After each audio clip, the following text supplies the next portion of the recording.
ہمارا المیہ یہ ہے کہ ہمیں نہ تو اپنے دین اسلام کی بنیادی چیزیں معلوم ہوتی ہیں، حالانکہ ہم مسلمان ہیں، نہ مسلک اہل سنت کے بارے میں، نہ ضروریات اہل سنت کے بارے میں ہمیں کچھ معلوم ہوتا۔ اگر ایک کافر ہمارے ایک نوجوان سے کہے کہ ذرا یہ بتاؤ کہ تمہارا اللہ کون ہے، ذرا انٹروڈکشن تو پیش کرو، تعارف پیش کرو، تو ہمارا نوجوان سوچ میں پڑ جائے گا کہ میں اللہ کا تعارف کیسے پیش کروں، اللہ کی تعریف کن الفاظ میں کروں۔ کرے گا تو ٹوٹی بڑی اللہ تعالیٰ وہ جو خالق مالک ہے، بس کیا خالق مالک ہے صرف اتنی اللہ کی تعریف ہے؟ تعریف کا مطلب یہ ہوتا ہے کہ ایسا تعارف پیش کرنا جو شخصیت کو، ذات کو مکمل طور پہ واضح کر دے۔ تو اللہ تعالیٰ کی ایک باقاعدہ تعریف ہے جو علماء نے لکھی ہے، اس تعریف کو اگر آپ بیان کریں تو پھر کسی اور چیز کی ضرورت نہیں رہتی، تمام چیزوں کا احاطہ ہو جاتا ہے۔ ایسے اگر کوئی کافر ہم سے پوچھے بھئی اسلام کیا ہے، آپ اسلام کی تعریف کریں، ہمارا مسلمان اپنے اسلام کی صحیح تعریف نہیں کر سکتا۔ اگر یہ غیر مسلم ہمارے بچے سے کہے کہ جی میں مسلمان ہونا چاہتا ہوں، مجھے مسلمان کر دیں،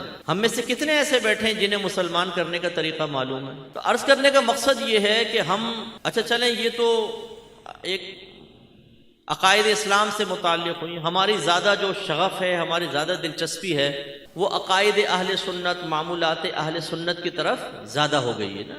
صلاۃ والسلام یا رسول اللہ کہنا، 11ویں 12ویں اور نیاز وغیرہ، تیجا 40واں، لیکن ان کے بارے میں بھی ہمارا مشاہدہ یہ ہے کہ ہماری معلومات تقریباً صفر ہوتی، کیونکہ ہم سیکھنا نہیں چاہتے، ہم سمجھنا نہیں چاہتے، ہم ان چیزوں کے دلائل اپنے ذہن میں محفوظ رکھنے کی مشقت نہیں اٹھانا چاہتے۔ ہمیں یہ احساس ذمہ داری نہیں ہے کہ ایک والد کی ذمہ داری ہوتی ہے کہ اگر وہ اپنی اولاد کو کسی چیز کی تعلیم دے رہا ہے تو اس تعلیم کی تفصیل دینا بھی باپ کی ذمہ داری ہے۔ اگر آپ کے گھر والے کہتے ہیں بیٹا ہم نیاز کرتے ہیں، نیاز کرنی چاہیے، تو آپ اگر پوچھیں نیاز کیوں کرتے ہیں، تھوڑا سا کھانا سامنے کیوں رکھتے ہیں، سارا کھانا کیوں نہیں رکھ لیتے؟ وہ بیٹا برکت کے لیے، تو وہ سارے کو رکھیں تاکہ سب میں برکت ہو۔ نہیں بیٹا وہ پڑھتے ہم تھوڑے پر ہیں، برکت سب میں ہو جاتی ہے، تو پھر تھوڑے پہ پڑھنے کی ضرورت کیا ہے، ویسے ہی پڑھ لیں، برکت تو ویسے سب میں ہو جائے گی۔ اگر یہ بابرکت ہے تو اس کو ملاتے کیوں نہیں باقی دیگ میں؟ جیسی فاتحہ ختم ہوتی ہے ایک پانی اٹھا لیتا ہے، ایک چاول کی پلیٹ لے جاتا ہے، سالن کی پلیٹ دوسرا لے جاتا ہے، دیگ میں تو نہیں ملاتے، اس میں ویسی برکت ہو جاتی ہے،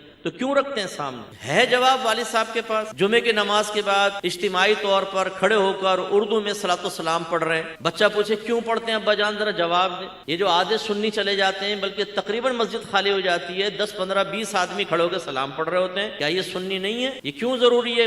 10 15 20 پڑھ رہے ہیں، باقی سب چلے گئے، ان کی سنت میں شک کریں نہ کریں، اور یہ کس دلیل کی بنا پہ آپ پڑھ رہے ہیں؟ اب باپ کے پاس جواب نہیں ہوگا، صرف اتنا کون ہی مارے گا، ہے بدبخت، بد مذہب تو نہیں ہو گیا، کس کے پاس بیٹھنے لگا؟ یعنی یہ ہمارا جواب ہے۔ ہم امام اعظم ابو حنیفہ رضی اللہ تعالیٰ عنہ کے مقلد ہیں، حنفی کہلاتے ہیں۔ اب مقلد کسے کہتے ہیں؟ امام اعظم کی تقلید شخصی کہلاتی ہے، اور ہم کہتے ہیں یہ واجب ہے۔ اس کے دلیل کیا ہے؟ ایک بچہ آپ سے کہے ہم کیوں امام اعظم کی پیروی کریں، ہم کسی اور امام کی پیروی کیوں نہ کریں؟ ہیں ہمارے پاس جواب۔ تو خلاصہ کلام یہ کہ ایسے بہت ساری، اب جیسے یا رسول اللہ، آپ سب ماشاءاللہ تقریباً یا رسول اللہ کے نعرے کے جواز کے قائل ہیں، لیکن کیوں لگاتے ہیں نعرہ؟ غلط سلط مفہومات سیکھے ہوتے ہیں، جی یا رسول اللہ ہم اس لیے کہتے ہیں کہ ہمارے نبی ہر جگہ موجود، کوئی ایسا عقیدہ نہیں، اس وجہ سے تو نہیں کہتے۔ نبی کریم صلی اللہ علیہ وسلم تو اپنی قبر انور میں اسی طرح حیات ہیں جیسے آج سے کم و بیش 1400 سال پہلے آپ حیات، بلکہ اس سے بہترین حیات اللہ نے آپ کو عطا فرمائی ہے۔ ہمارا عقیدہ یہ ہے کہ ہم یہاں سے یا رسول اللہ کہتے ہیں، اور اللہ تعالیٰ اپنی قدرت کاملہ سے ہماری آواز نبی کے کانوں تک پہنچاتا ہے تو نبی کریم سن لیتے ہیں۔ یہ کسی کا عقیدہ نہیں ہے کہ سرکار سامنے ہوتا۔ وہ کسی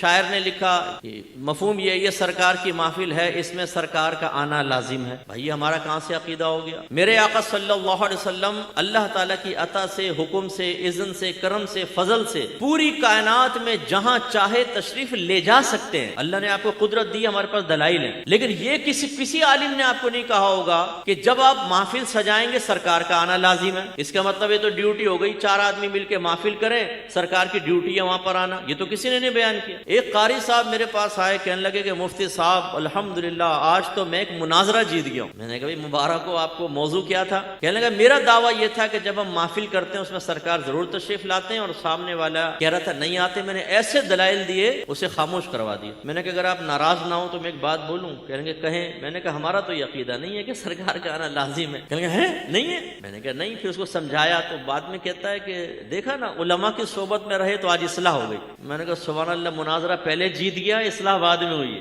یہ ہے ہمارا حال کہ ہمیں اپنے عقائد اہل سنت اور معمولات اہل سنت کی پوری معرفت حاصل نہیں ہوتی. لیکن ہم سے بڑا ٹنڈن سنی کوئی نہیں ہے. مسلک کا دفاع علماء تو کیا کریں گے, یہ نوجوان کرے گا نا. آتا جاتا کچھ بھی نہیں ہے, بولتے میں مسلک کا دفاع کروں گا. بھائی آپ کو کوئی حقیر ثابت کرنا مقصود نہیں ہے, ثابت یہ کرنا مقصد ہے سیکھیں. آپ کے گھر میں جتنے عقائد ہیں ان کی لسٹ بنائیں, جتنے نظریات ہیں ان کی لسٹ بنائیں, جتنے معمولات ہیں ان کی لسٹ بنائیں. عقیدہ کیا ہوتا ہے؟ عقیدہ ہوتا ہے ایک ایسا پختہ خیال جس کے پیچھے کوئی شرعی دلیل موجود ہوتی ہے. جیسے آپ اس بات کو مانتے ہیں اللہ ایک ہے, مانتے ہیں نا, اب اس کے پیچھے ایک شرعی دلیل ہے, قرآن پاک کی آیات کہتی ہیں اللہ واحد ہے, تو یہ عقیدہ کہلائے گا پختہ. اچھا نظریہ کیا ہوتا ہے؟ جس کے پیچھے کوئی شرعی دلیل نہیں ہوتی, بس وہ خیال پختہ تو ہو جاتا ہے, شرعی دلیل نہیں ہوتی. کالی بلی راستہ کاٹ جائے گی تو مسئلہ ہو جائے گا. بعض ایسے ہوتے ہیں جو کسی کو دیکھ کر کہتے ہیں تیری شکل بڑی منحوس ہے, جب تو سامنے آتا ہے نا کام بگڑ جاتا ہے. معاذ اللہ ایسا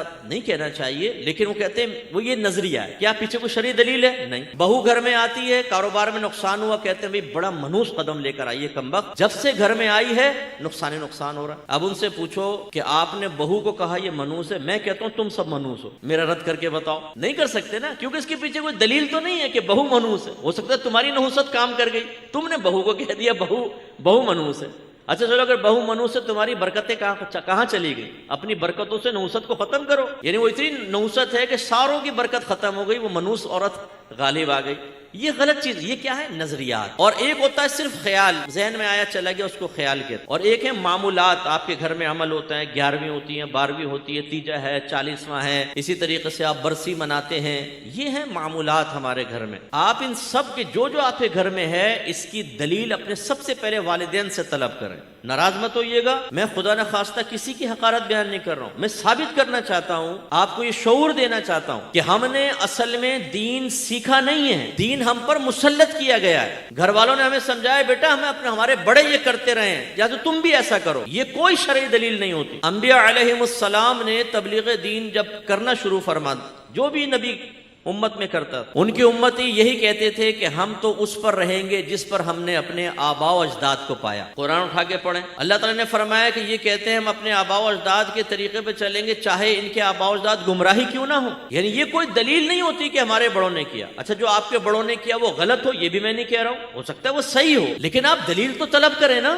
آپ کے پاس ایک شرعی دلیل ہونی چاہیے. تو میں آپ کی خدمت میں گزارش کر رہا تھا, جتنے آپ کے گھر میں عقائد ہیں جو آپ جانتے ہیں, جتنے معمولات ہیں, جتنے نظریات ہیں, ان کی دلیل اپنے گھر والوں سے طلب کرنا آپ کا شرعی حق ہے. اپنے والدین سے پوچھیں. میں گارنٹی دیتا ہوں آپ کے اکثر والدین کہیں گے بیٹا ہمیں تو نہیں پتا, ہم نے جیسے اپنے بڑوں کو دیکھا ویسے اختیار کر لیا. یہ کوئی شرعی دلیل نہیں ہے. اچھا میں یہ اس لیے نہیں کہہ رہا ہوں کہ آپ اپنے والدین کو معاذ اللہ پہ برا بھلا کہیں جی آپ نے کیا یہ ہمیں سمجھایا. نو, صرف ایک احساس بیدار کرنا مقصود ہے کہ اگر آپ کو بڑوں کی طرف سے دلیل نہیں ملی تو آپ دلیل سیکھیں اور اپنی آنے والی نسلوں کو دلائل کے ساتھ عقائد کے قریب لے کر آئیں. معمولات اہل سنت دلیل کے ساتھ آپ کو معلوم ہونا چاہیے. اگر ایسا نہیں ہوگا, ہر شخص اپنی دلیل بنائے گا, اپنا خیال بنائے گا, اپنا عقیدہ وضع کرے گا اور پبلک میں عام کرے گا, اور اس سے ہی خرابیاں جنم لیتی. جیسے ابھی میں نے آپ کو ایک شاعر کا شعر سنایا, بڑا معروف, نعت پڑھتے رہے, یہ سرکار کی محفل ہے, اس میں سرکار کا آنا لازم ہے. کوئی آنا لازم نہیں. ہاں سرکار چاہیں تو اللہ کی عطا سے آ سکتے ہیں, اور اس میں زمین آسمان کا فرق ہے. آنا لازم ہے اور آ سکتے ہیں, زمین آسمان کا فرق ہے. اس لیے عقیدے کو صحیح طریقے سے سیکھیں. اپنے معمولات اہل سنت کے دلائل آپ کے پاس ہونے چاہیے. تب ایسا ہوگا کہ آپ اگر یوٹیوب پہ بیٹھتے ہیں, فیس بک پر بیٹھتے ہیں, کوئی آپ پر اعتراض کرتا ہے تو آپ اس کا معقول جواب دے سکتے ہیں. اب ہوتا یہ ہے کہ چونکہ ہمارے ذہن دلائل سے خالی ہوتے ہیں, سامنے والا اگر قرآن یا حدیث کی غلط دلیل بھی پیش کرتا ہے تو ہمیں اتنی تو تمیز ہوتی نہیں کہ ہم دیکھیں کہ یہ دلیل مضبوط ہے یا کمزور ہے. ہم کہتے ہیں قرآن بیان کر رہا ہے, حدیث بیان کر رہا ہے, اور ہمارے پاس نہ قرآن نہ حدیث. کیونکہ آپ اپنے والدین سے پوچھیں گے, نہ انہیں قرآن یاد ہوگا نہ حدیث یاد ہوگا. انہیں اتنا ہی یاد ہے کہ بیٹا میں اپنی دادی کو دیکھا تھا وہ نیاز کرتی تھی, پھر امی کو دیکھا تھا نیاز کرتی تھی, ہم بھی کرتے ہیں. تو پھر نوجوان کے ذہن میں کیا آتا ہے, اس کا مطلب ہے ہمارے پاس کوئی دلائل نہیں, ہم نے ویسے اختیار کیا ہے. چھوڑ دو. ہم نے اپنی آنکھوں کے سامنے کتنے لوگوں کو اسی طریقے سے اہل سنت سے خارج ہو کر دیگر مسالک میں داخل ہوتے دیکھا. یہ غلط چیز ہے. آپ کا یہ لازم فرض ہے کہ آپ عقائد اسلام سیکھیں, عقائد اہل سنت کی معرفت حاصل کریں,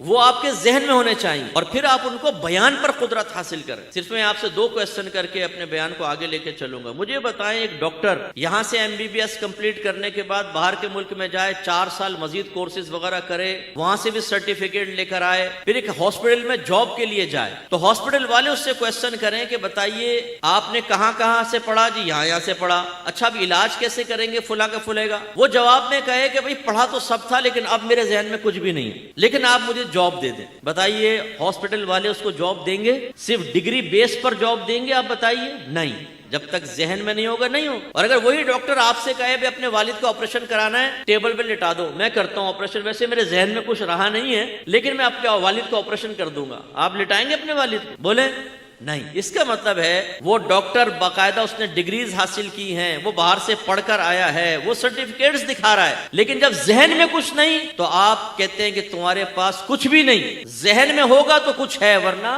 تو خلاصہ کلام یہ ہے کہ اگر ذہن میں کچھ نہ ہو تو یاد رکھیں کچھ بھی نہیں ہے. بس آپ کی اگر ایک فیکٹری ہو, آپ اس میں ایک اکاؤنٹنٹ رکھنا چاہیں کہ بھئی آڈٹ وغیرہ کرے گا, ایک شخص آئے وہ کہے کہ جی میں اکاؤنٹنٹ ہوں, آپ کہیں اچھا آڈٹ کر کے بتاؤ کیسے کرو گے, اور وہ کہے کہ پڑھا سب ہے لیکن اب کچھ بھی ذہن میں نہیں, لیکن آپ مجھے جاب دے دیں. کیا آپ اس کو جاب دیں گے؟ بولیے. وہ سرٹیفکیٹ پیش کرے, جاب دیں گے؟ نہیں. اس کا مطلب یہ آپ ذی شعور ہیں. یاد رکھیں جب تک یہاں کچھ نہیں ہوگا سمجھ لیں کچھ بھی نہیں ہے آپ کے پاس. اور میرا مشاہدہ اکثر یہ ہے جو اپنے آپ کو ٹنٹن سنی کہتے ہیں نا, ٹنٹن, یہ واقعی صرف ٹنٹن ہوتے ہیں, بچتے رہتے ہیں, ان کے پاس کچھ بھی نہیں ہوتا. اکثر میرا مشاہدہ یہ, چوڑے ہو کے گھوم رہے ہوں گے ہم ہیں سنیت کے ٹھیکیدار, اور ٹھیکیداروں کے ذہن میں کچھ نہیں ہے. میں آپ سب کو چیلنج کرتا ہوں ایک طالب علم کی حیثیت سے, کوئی تکبر نہیں, غرور نہیں, کوئی بڑا پن نہیں, کوئی عجب و خود پسندی نہیں. آپ میں سے جو یہ سمجھتا ہے کہ میں مسلک اہل سنت کی بہترین معرفت رکھتا ہوں, معمولات اہل سنت کے بہترین دلائل جانتا ہوں, جب اجتماع ختم ہو میرے پاس آئیے گا, میں آپ سے 3 کویسچن کروں گا ذریات اہل سنت کے بارے میں. اگر آپ جواب دے دیں گے